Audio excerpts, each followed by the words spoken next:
Hey, what's going on? It's Billy Blue Blazer. I'm wearing this jacket. You know why? It's out of respect. I'm about to interview one of the biggest legends in show business. I got to see this man perform live a couple of months back. He absolutely blew me away. I'm about to sit down with the one and only Mr. Paul Anka.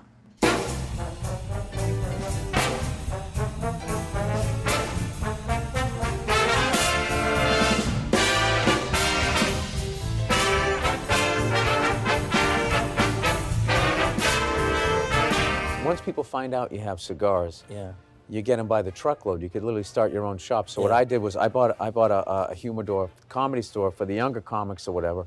I just brought them all down there. So my thing is, if I'm one of those guys, like if it's in the house, I'm going to consume it, cookies or whatever. So I got to make sure. So if I have 100 cigars in the house, I'm going to smoke 100 cigars. I have to get back to what a cigar is supposed to be, which is it's an event. You're sitting down with somebody. You know, usually it's one of my knucklehead friends. It's not usually Paul Anka. What do you do, cohibas? What do I do? You know, I don't have a hookup for real Cubans. Really? And people That's easy. Is it? Yeah, Miami. People always tell me, this is a Cuban, and I light it, and they're all excited for me. And as I'm tasting, I'm like, this isn't fucking real. Oh, no. This is how I know a Cuban. This is the only way I can tell a Cuban's real. As I light it, I always, after 1 or 2 puffs, I go, oh my God. Right. And the last time I did that, I was in Tel Aviv. Tel Aviv, and I was in Jaffa, right outside of. Are you kidding me? Where did you work in Israel? I worked this great place in some. Did you use that big historical outdoor place? Because I just got back there. I did 2 shows there this summer. I had a great time. You know what's funny? You know what's funny to go there is like not living there. Is you just look around.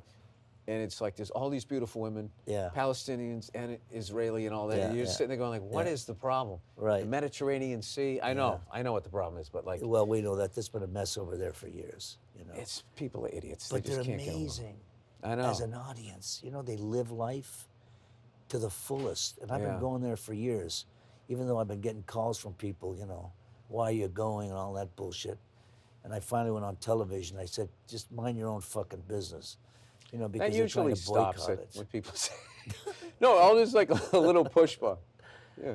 Why would you do that? It's like, why do you give a shit? Because I want to? I'm not telling you what to do. Yeah, exactly. Fuck off. Yeah, and then they go, oh, all right. I feel like this is a really like a big bully time with that type of stuff. And I kind of learned that if you just sort of, you know, look, you got to be open-minded. If you are doing something and it bothers somebody, like, I don't give a shit. Oh, I didn't realize that. Sorry. Right. But like, if it's just like politically motivated, which I can't stand. I hate that scene. I hate I'm politics. sick of it. I'm backing off. Yeah. I haven't watched the news in like. Bill, and you know. Since before the pandemic, it's one of the greatest things. My buddy the other day was going, dude, this whole country's going to shit. Blah blah blah. Yeah. This happened. And I finally said to him, I was like, buddy. You know what happened today? A whole bunch of great things happened today, and they're not going to show it on the news. Right. And now you're sitting here, and you're going to flip out. And then also, the way they present it is when something happens, it's always like, this happened. They act like this is the beginning of the story, you know, especially when they're dealing with, like, race, class, and all of this type of stuff. They don't go all the way back and be like, well, it started with this, and because of that, now we're here. Yeah. And they just get people like, I feel like CNN and Fox News, their job every day is to divide America. Totally. Like, it's like they should be shut down. Yeah, they're being told what to do. These guys are making a shitload of money reporting it, told what to do, and it's become like it's a circus. Do you know anybody who watches CNN or Fox on a regular basis that even remotely sounds sane? Or happy? No. I don't. Yeah, they always got their eyebrows up. They're like, they're going to do this. Yeah. But you know what else it is? Most people watching that, I figured out when you talk to them, and you got to be careful who you talk to, they don't know how to get to the source of what the issue is. Right. They're taking what's on the surface. They don't do any homework to get to the source of what's real. Well, then they also like politicize. Like everything is like, you know, look what the guys with the red ties are doing. Look what the guys with the blue ties are doing. I don't know.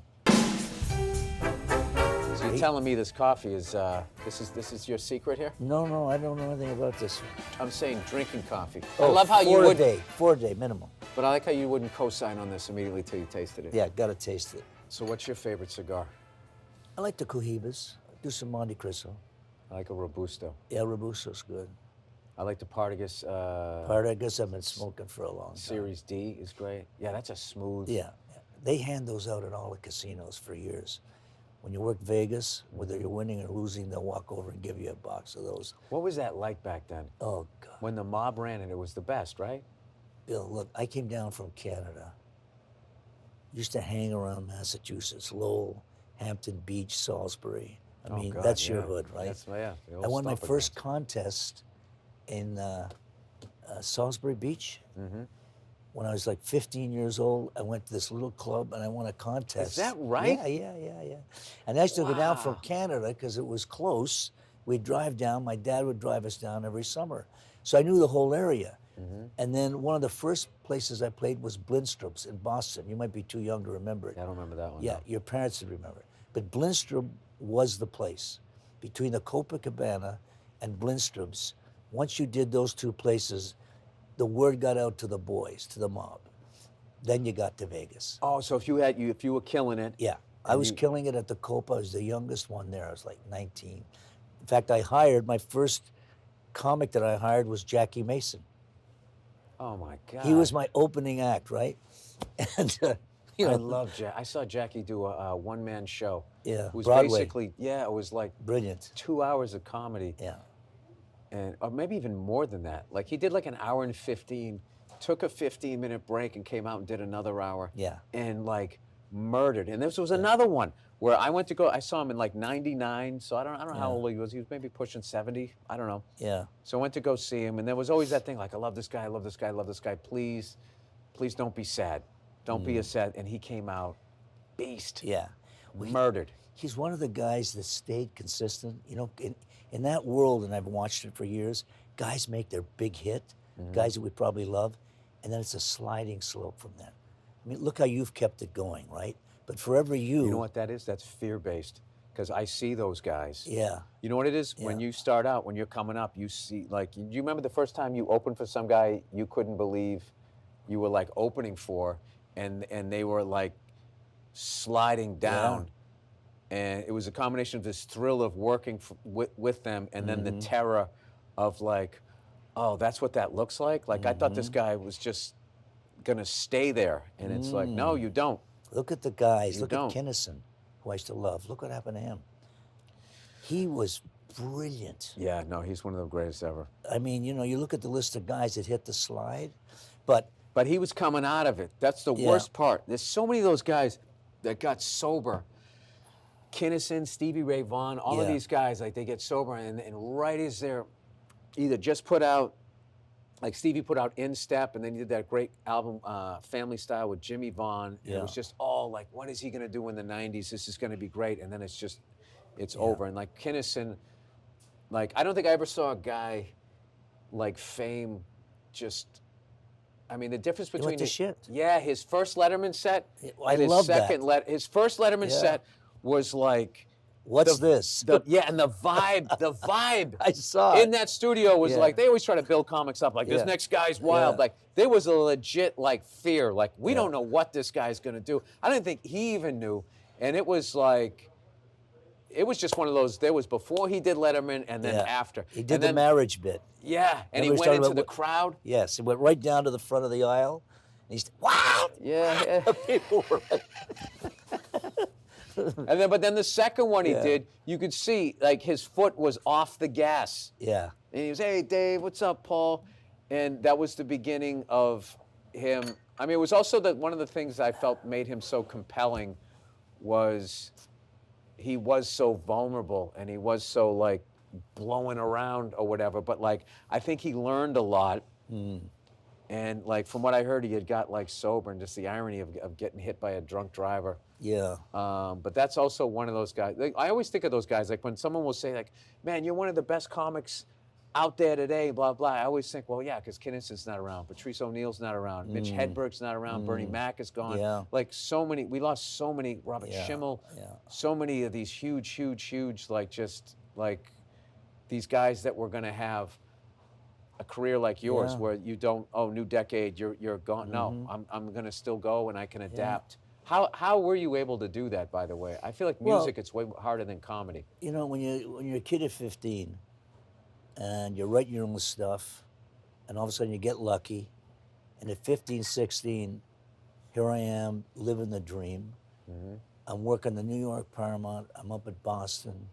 I'm working with Chuck Berry, Fats Domino, all the guys that were my idols. Oh my You God. make a decision at that point. You go, man, I can't let this go. Right. Now you're sitting with Frankie Lyman, who's so talented, but he's shooting up heroin. You know it.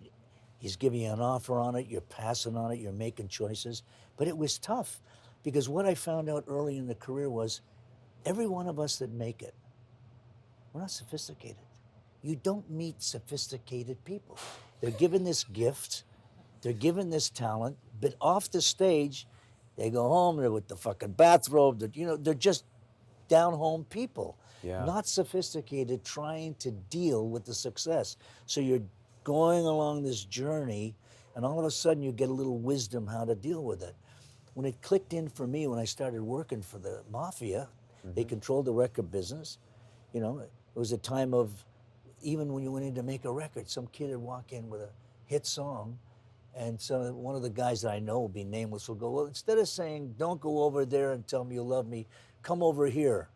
They'd put their name on the song. It was called Write a Word, Get a Third.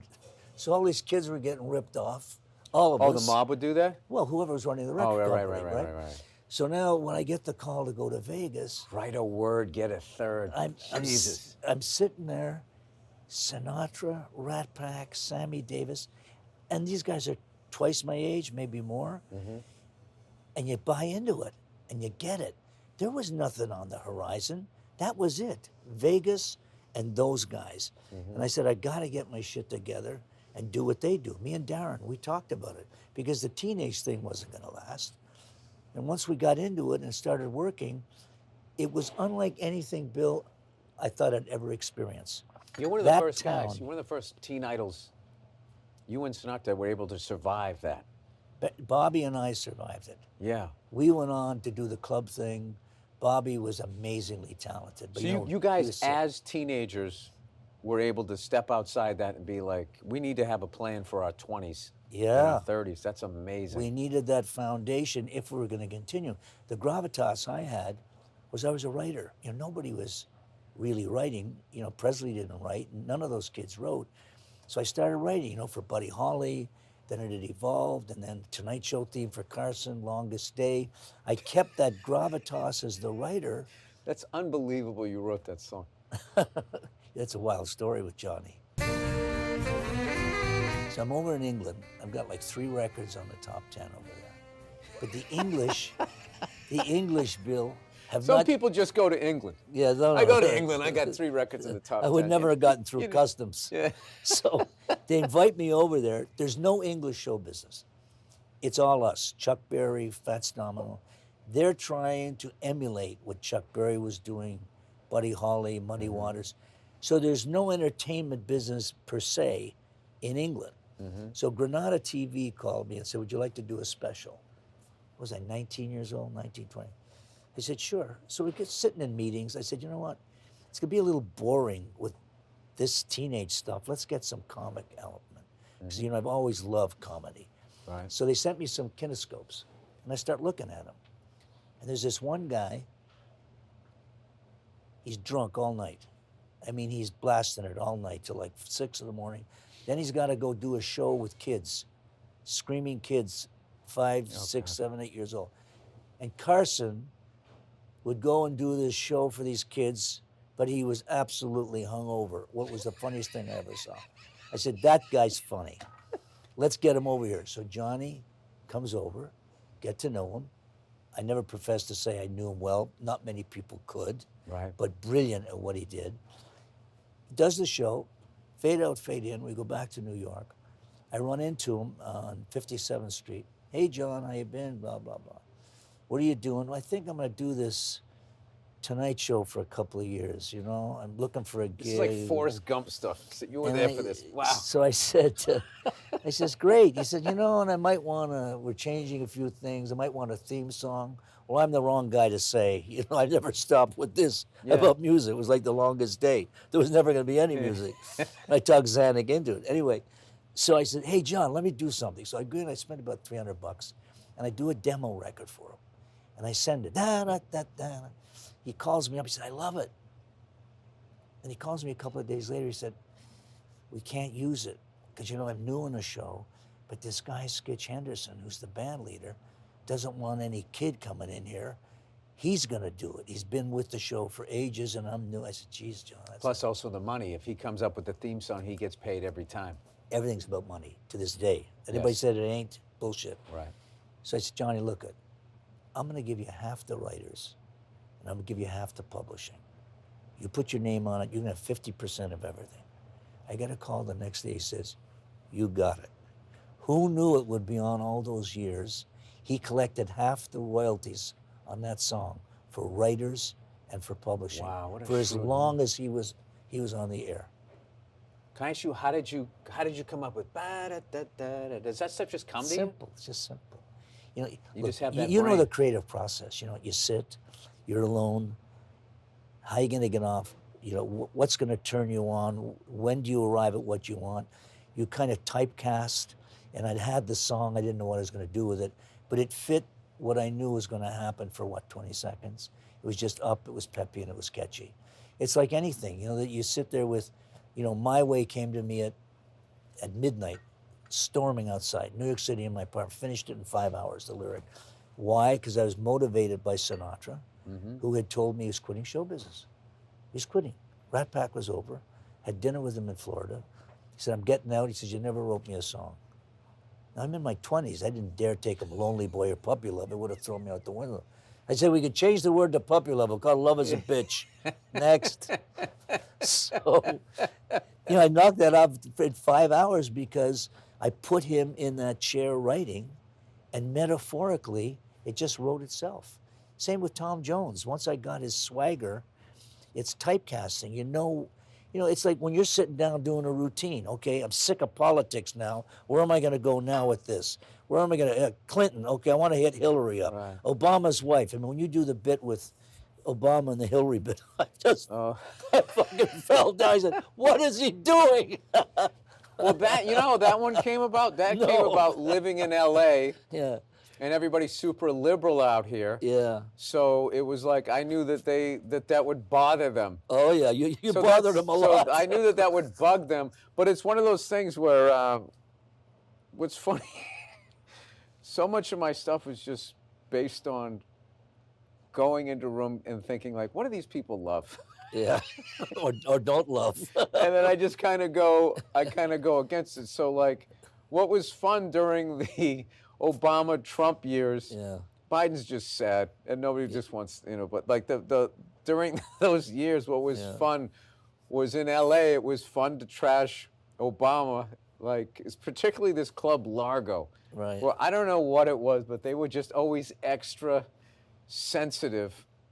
And I would just have some of the worst sets of my life out here in LA I would have there, but I would be having such a good time. Yeah. But then I would go out to like a red state, and then I would make fun of Trump. So like, it was funny. I would be in a red state, and they'd be like, "Oh, you liberal snowflake," and blah blah blah blah blah. Right. And then I would be out here in LA, and then they would think that I was like a Trumper, and it was like, no, I'm an asshole. I'm just trying. And there's always like, for the most part, like, what people are cool, right? Yeah. And 99% of them can laugh at what you're doing if you're ribbing them a little bit, but there's always that one person that takes it seriously. Yeah, of course. And that's the most fun person in the audience. And you're looking at them, you're kind of glancing at them to see, like, the temperature, how mad you're making them as you continue to do this stuff. And then every once in a while, you're glancing over at them, and that becomes the show within the show. Right, like, right. I'm getting off on that. I'm getting a laugh. Yeah. And you're actually, with your negative energy, you're feeding me. Right. To go, like, even further. Like, the amount of times, like, I've had the guy laughing and the woman is, like, looking at him and stuff, like, And sometimes I've apologized to the guy. Or just say, man, this is me. Don't Right. get mad at him. Don't make his life miserable on the right. way home. This is like me. Hey. But yeah, I've had like a lot of fun just sort of just doing that. And like I feel like with comedy is you know, a big part of it too is you got to make fun of yourself. Yeah. And you also have to kind of admit that you don't know what you're talking about. And once you do that, then the crowd can settle in because during these times, you know, with social media and stuff like that, and even everything got politicized, even like comedians, I feel like, you know, that style, it's just not a fun style to, like, no one wants to listen to somebody that thinks they know everything. Right. Or coming in saying you're wrong or whatever. Like, like, so there's got to be a way to do it where you can say what you think a little bit, but you're sort of like. But you are, though. Joking around. But I'm also like, I am, one of the things I'm proud about of myself is that you can change my mind. Like, I'm never going to be that guy, look, this is the way it is. Yeah, right. And that's it. Right. I think the way it should be. But if you come to me, this happens a lot with my wife. Yeah. Like, I'll be like, you know, you did this and blah, blah, blah, blah. And because I'm emotionally walled off. When she explains the emotion of like last night we went to a fashion show. Yeah. At the Hollywood Bowl. Obviously, I'm not a fashion plate here. So I went there and she wanted to take a picture. You got your vibe, though. Huh? Your vibe. I watch you. I see what you're wearing all the time. What, button down and jeans? I've been wearing the same shit. If my comedy changed as little as my wardrobe, you wouldn't be sitting here with me right now. I literally not bought clothes since before the pandemic. Right. So she wanted to get like a picture as we were going in there. Yeah. We went with the like red carpet. No, this is just walking up the hill. So, you know, I'm sick of taking pictures or whatever. So I did the whole thing. All right, you got it. Let's go. And I saw the sadness on her face and I was just like, I just did that thing again. I was like, all right, you're right. This is something you wanted to go to. Yeah. You know, if I took you to a sporting event or something and you tried to rush your way through it, that would bother you. So I do have the ability. I'm not an asshole all the time, but when I'm on stage, I am. The wife routine, where? Yeah, which one? What do you mean the tough job? The toughest job. When you got into, I'm sitting there going, how's he gonna pull this off? What do you mean tough work? Leaning over. I mean, I know all the routines. I said this. I can't believe you know my stuff. Like, what do you mean? Are you kidding? I don't know. I got grown women. I got friends. I'm in the business. You think I'm oblivious, just sitting there waiting for the next my way to come? Well, don't you ever feel like what you're doing is just you in a little room? Like, I'm always surprised if anybody knows who the hell I am. Oh, they know who you are. When you're playing to thousands of people, you got your bass, and I've got my core bass. Yeah, but you know what I find, though? Like, I find, like, they know who I am, and the second the show's over, all I need to do is get 3 blocks away from the theater, and nobody knows who you are. Nobody knows who I am. Same thing. Yeah, but I like that. No, I love it. I like that. I don't want to be that guy that, like, I can't go, you know, you see these people. My favorite celebrity thing ever is the bowling alley in your house. It's the funny, you probably have one. I don't feel like an asshole. No, I don't. Okay, good. But like the bowling alley in the house, it's like, Jesus Christ, you can't go bowling. Right, it's like exactly. that. Like, what kind of a... It's like with Elvis, when we used to sit and talk, I could never get him out to dinner. Okay, can I just digest what you just said? It's like with Elvis when we used to sit and talk. Can you please talk to me about sitting and talking? What year? Elvis, when I was at Caesar's Palace, when he started work in Vegas. The Intercontinental. 70s, no, the Hilton. The Hilton. But I knew him before because we were with RCA Victor Records. You know, there was us, this band of teenagers, and then there was Elvis, this amazing-looking guy who had the it with a black voice. And we all looked at this guy, right? And there was nobody like Elvis from our milieu of people. I get to know him, and then I really get to know him in Vegas when he started working in Vegas, when the Colonel signed him up at the Hilton. And I would go over and hang with him. And it was a hang. You know, you'd walk in a room, all the windows had aluminum foil on it. Aluminum foil. Why? Didn't want any daylight. Oh, okay. Didn't know where to put it. You could just go with drapes. Not good enough. Not eccentric enough. Yeah, aluminum foil. Where are you going to get a drape out of a drawer, right? Yeah. Get the aluminum foil.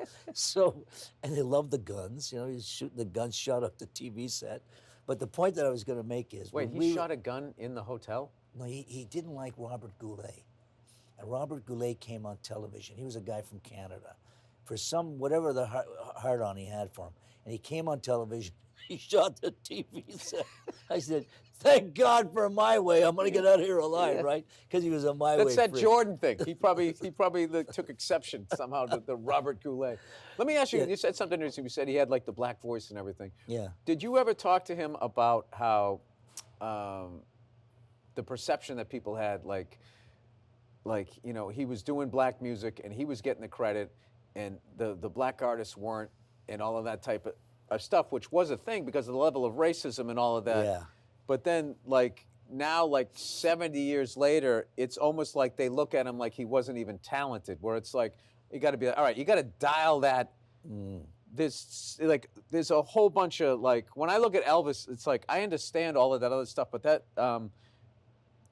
he was sort of the blueprint, I feel like, of the rock star, where like every cliche thing that a rock star can get involved in, like there was no information for him.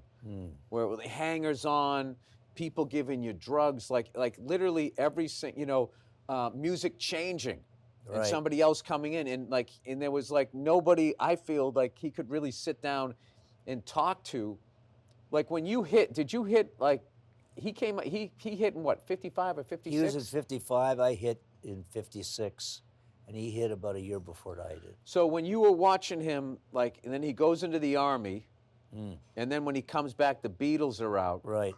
Watching him navigating that and getting talked into doing the movies and stuff. And the Sinatra special and all that, Yeah, now were you and Bobby Darin sitting there going like watching that going, okay, I'd do this or I wouldn't do that? Or were you guys too close in age stuff was moving too fast for you to contemplate that? No, we were focusing on the foundation we had and what we had to do. Elvis had his own vibe. We all knew that.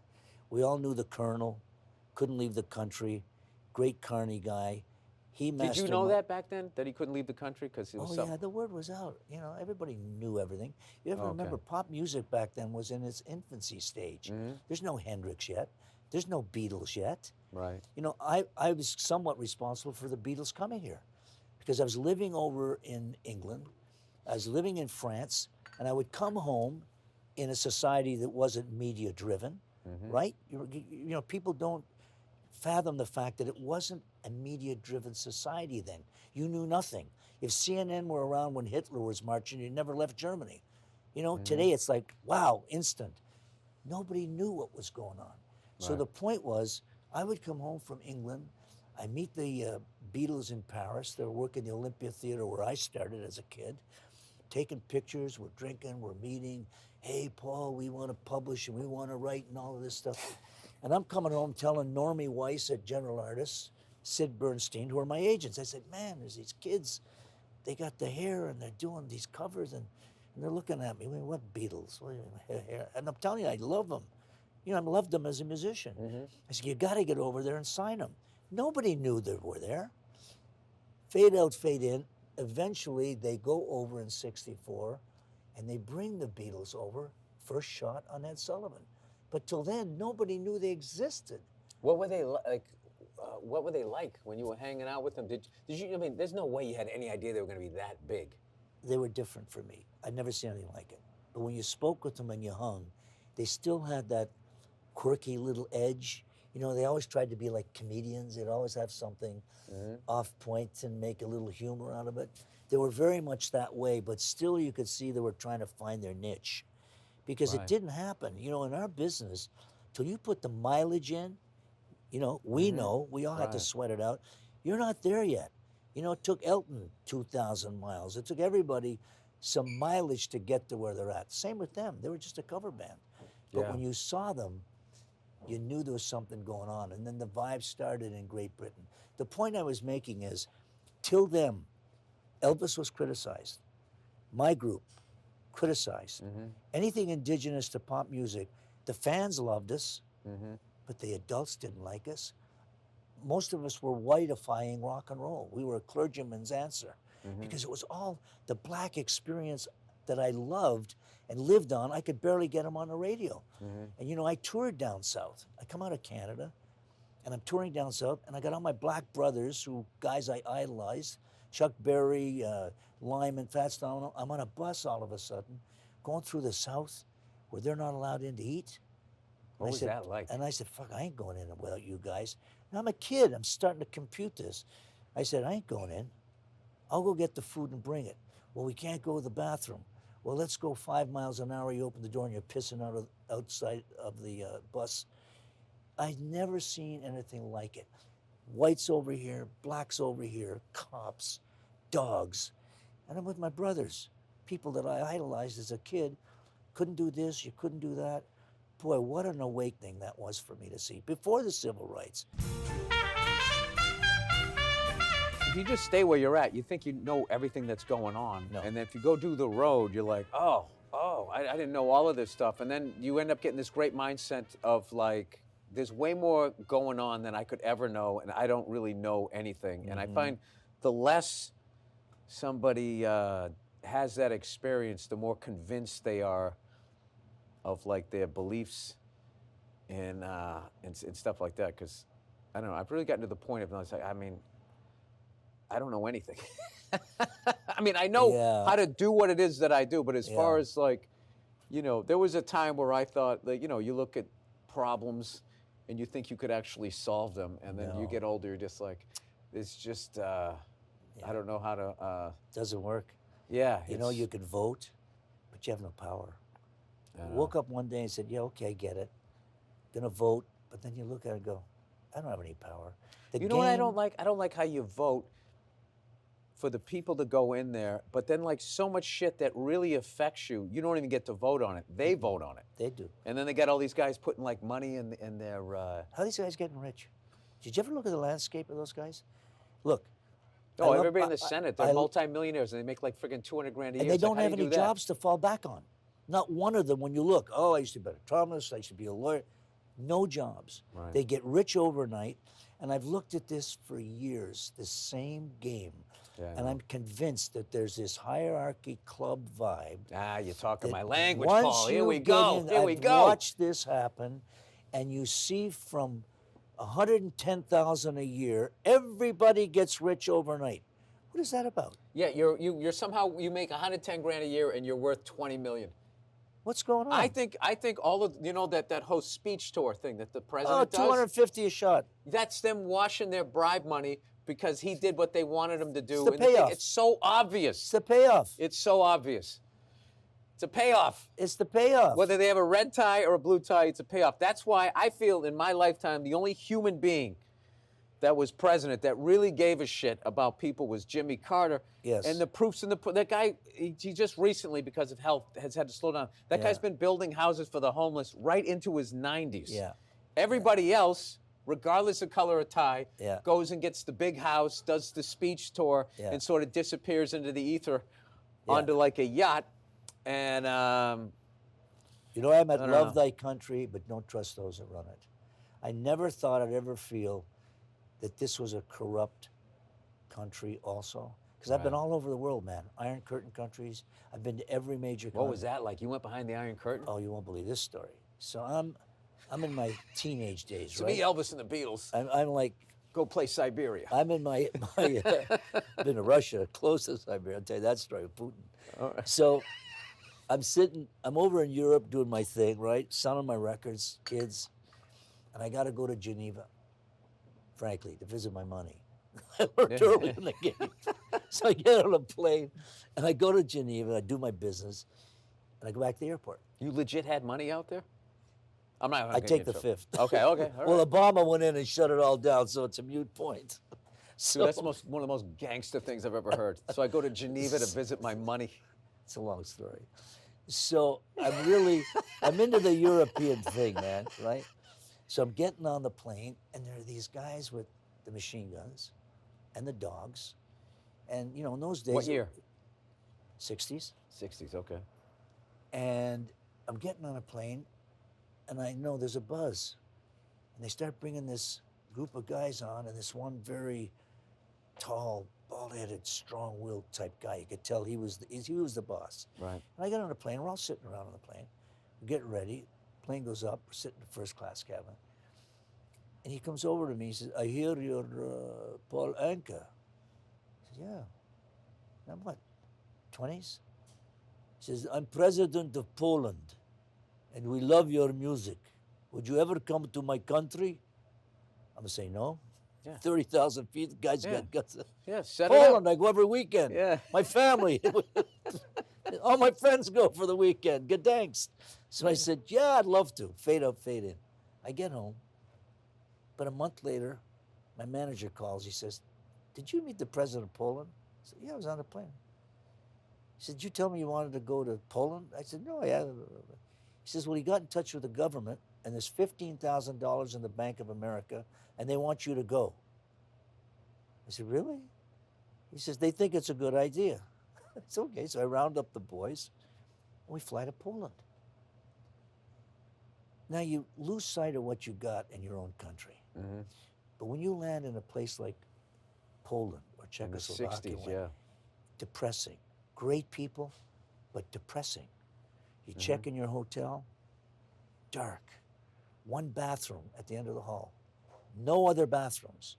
You go to work and you see people lined up to these stores to get toothpaste, to get clothing. It was the most depressing trip. But I'm saying to myself, I'm going to play to 15,000 people tonight? How?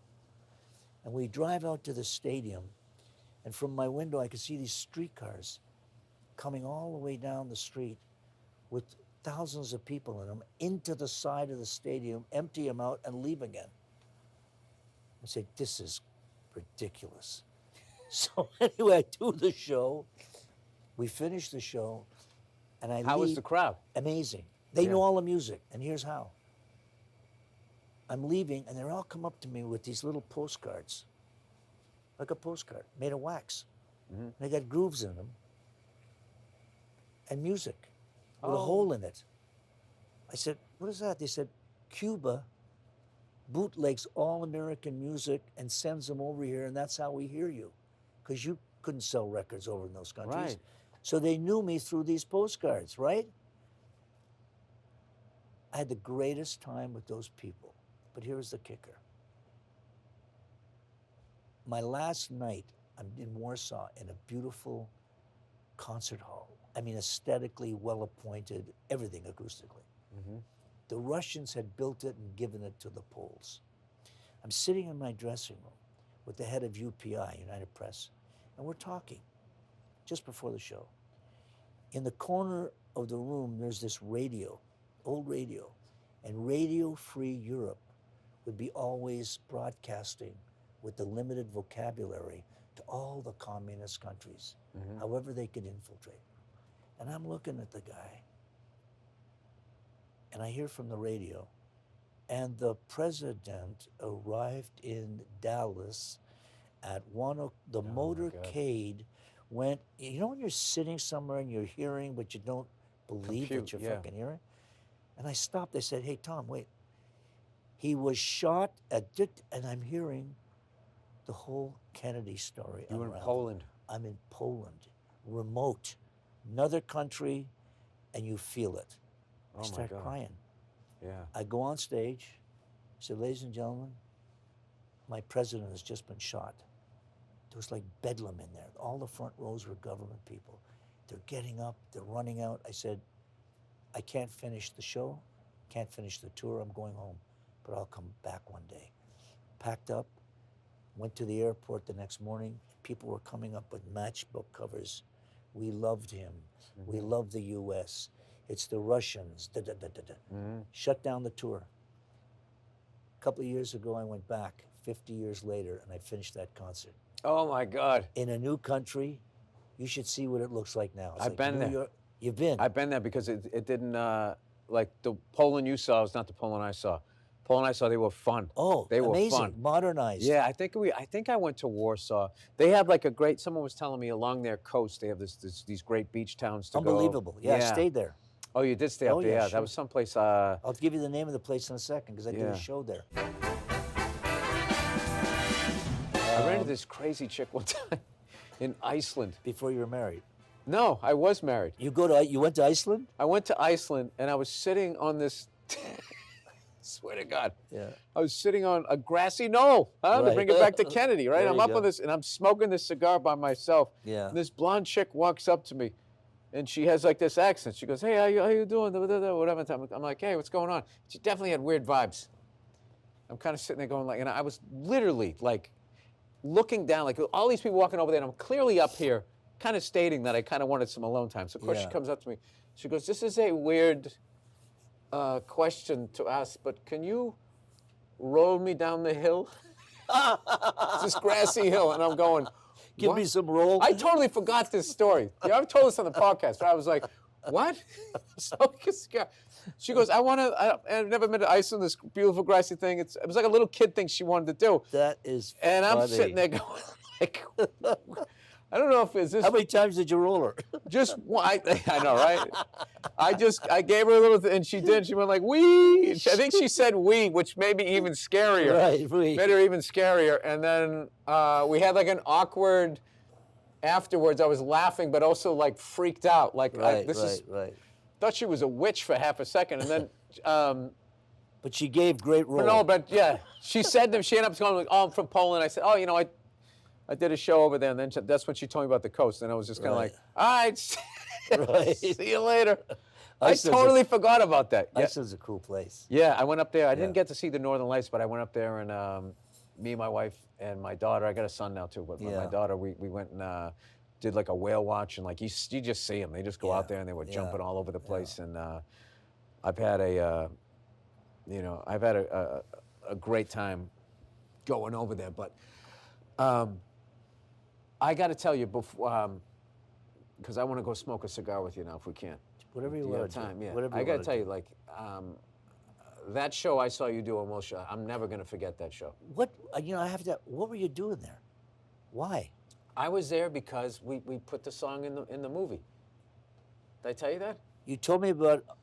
I So don't know that. You do. So Eye of the Tiger. I shot this movie Right.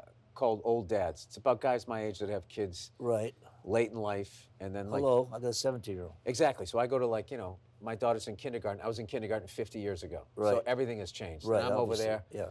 Every 5 seconds, put my foot in my mouth. I feel saying something stupid. Right. So that's basically a comedy. So at one point they're all going to go to Vegas, Right. and we needed some Vegas-y type music. But that Sinatra thing had been done to death. Yeah. And then my editor said to me, he goes, hey man, Paul Anka did this, rock swings or Right. whatever, and it was perfect because it was my generation's music with the Rat Pack sound. Right, It right. worked so perfectly, and Yeah. we ended up choosing Eye of the Tiger. Right. So then Good I was try. just, and I started, going golfing with my friends, and I would put that album on, and everybody loved it. And I was just like, you know what, man, I'm gonna see this guy. I gotta see this guy. And I started reading Okay. all of this. This guy wrote the Tonight Show theme. I didn't know that. yeah. Put your head on my shoulder. Oh my God, right? So I'm like, I got to go see that guy. So a buddy I work with, Mike Berlina, he's into all of that stuff. So I go, we're going to go see him. I go, we're going to put suits on. Right. This guy's a class guy, And, the guys wear shirts and all of that. Yeah, But oh, you're you 100% heard that, right. right? And you were 100% right. Howard Stern loves it. Once he endorsed it, I said, okay, I'm in. You were 100% right. You go out there dressed like a bunch of bums, you're representing me. Put a fucking shirt on. That's right. So, first time I only listened to that rant like one time. I was like, yeah, what's the problem? This guy is 100% right. So, we can go down and see him. So Howard put me right on that. I did it a couple of times. Oh, yeah. And he just loved it. I mean, he was on like you were absolutely right. Saying, oh, thank God I got Yes. somebody that's.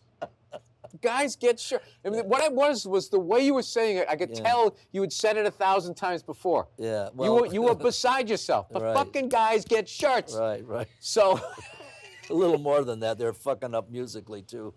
yeah. But No, all of those. That's like the classic Buddy Rich one. I get you out there when I gotta get fucking clams. It's like people just think it's funny because they're hearing somebody famous flipping out. But it's like what I hear is a guy that cares about his audience. Right.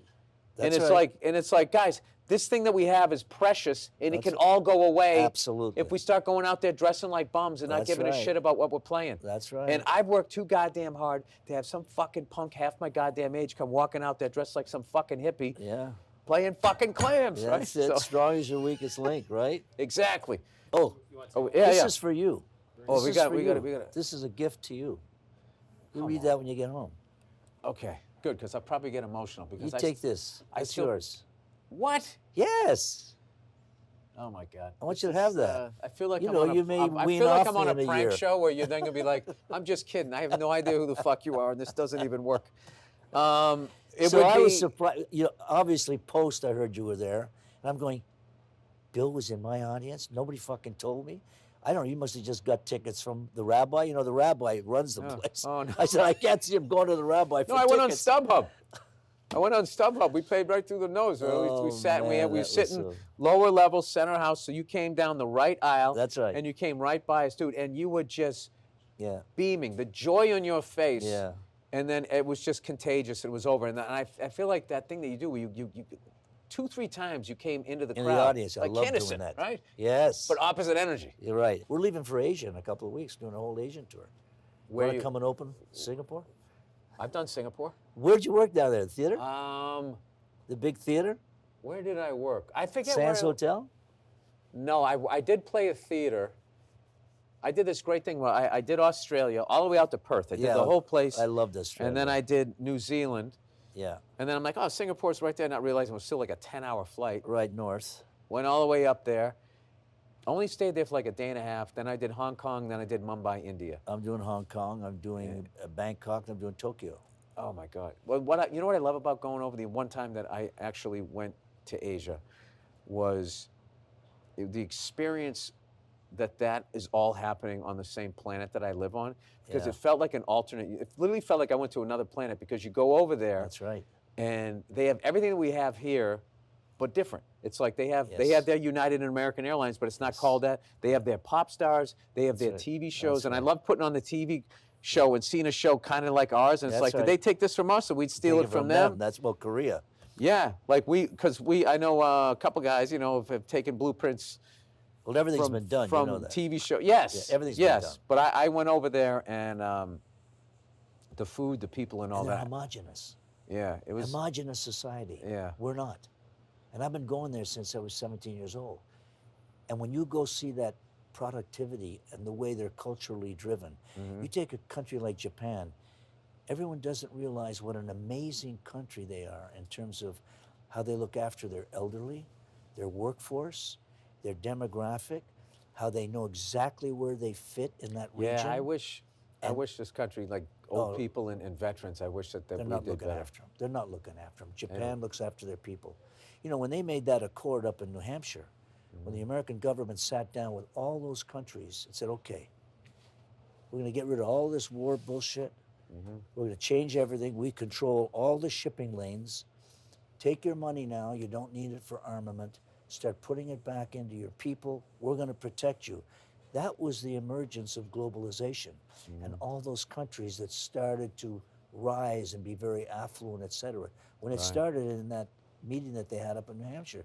And you see all those countries now, who's affluent, who isn't. Were you at that meeting? I missed it. I was busy. say. Missed by a day. I'm surprised that you were at that one too. You want to go smoke a cigar? Yeah. Oh my God.